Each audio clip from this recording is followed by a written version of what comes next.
नमस्कार, मैं हूं बलवीर चतुर्वेदी और आप देख रहे हैं बुंदेली जनमन। बुंदेली जनमन में आपका स्वागत है। हम बात करेंगे आज दिल्ली की सियासत, जहां केजरीवाल को करारी हार मिली है। आखिर ऐसा क्यों हुआ, क्या वजह थी, इस पर आज हम बात करेंगे। और आपके जो भी कमेंट हैं वो हमारे आमंत्रित है। आप कमेंट करके ज़रूर बताएं क्या सही है, क्या गलत हुआ। अन्ना हजारे का साथ छोड़ना केजरीवाल को काफ़ी महंगा पड़ा।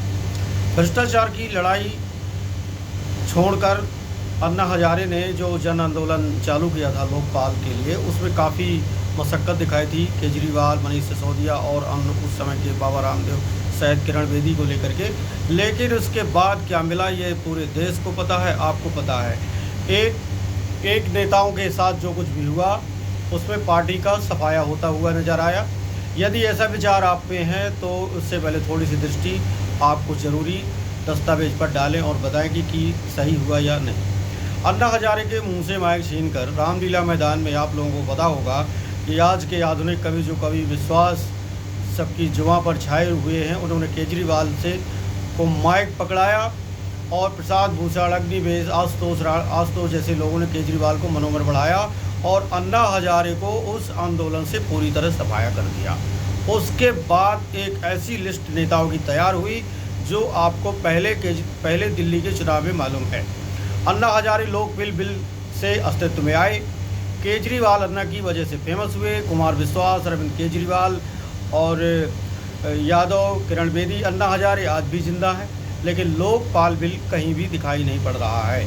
यदि सबसे भ्रष्टतम नेताओं में आज उनकी गिनती की जाए तो कम नहीं है, क्योंकि जिस कारण से उन्होंने नेतागिरी को एक नया अध्याय, एक नई कहानी, इबारत जो रामलीला मैदान पर लिखी थी, उसमें कहीं ना कहीं आज वो उससे मुंह मोड़ चुके हैं। ऐसा क्यों हुआ ये आप भली भांति जान रहे हैं।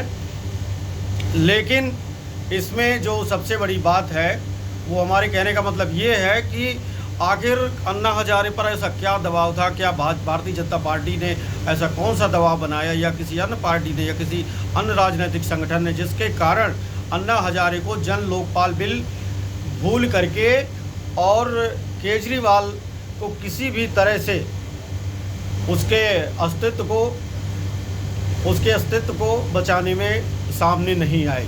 आखिर वो क्या वजह थी। सबसे अधिक विश्वसनीय व्यक्ति अन्ना हजारे, जो पहला आंदोलन जिस व्यक्ति ने अपने दम पर, ऐसा सभी का दावा है कि लड़ा और इतने बड़े मुकाम पर कांग्रेस पार्टी को नेस्तनाबूद दिल्ली से कर दिया, और आज कांग्रेस की जो शीशा लेदर दिल्ली में, इन्हें पूरे भारत में देखने को मिल रही है। जनता ने केजरीवाल को बड़ी मजबूती के साथ उसको दिल्ली के सिंहासन पर बैठाया था, और जो फ्री का वादा था जनता ने खूब मज़े लूटे। लेकिन इस फ्री के वादे में जनता ने केजरीवाल को ही वहाँ से फ्री कर दिया।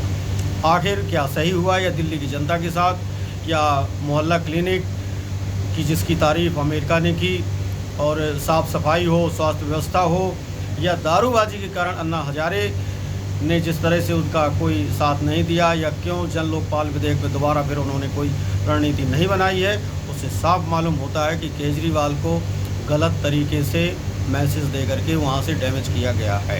यदि कहीं भी किसी तरह की आपको इसमें गलती महसूस होती है तो कृपया हमें कमेंट करके ज़रूर बताएं, क्योंकि गोदी मीडिया इन तथ्यों को उजागर नहीं करेगी। धन्यवाद।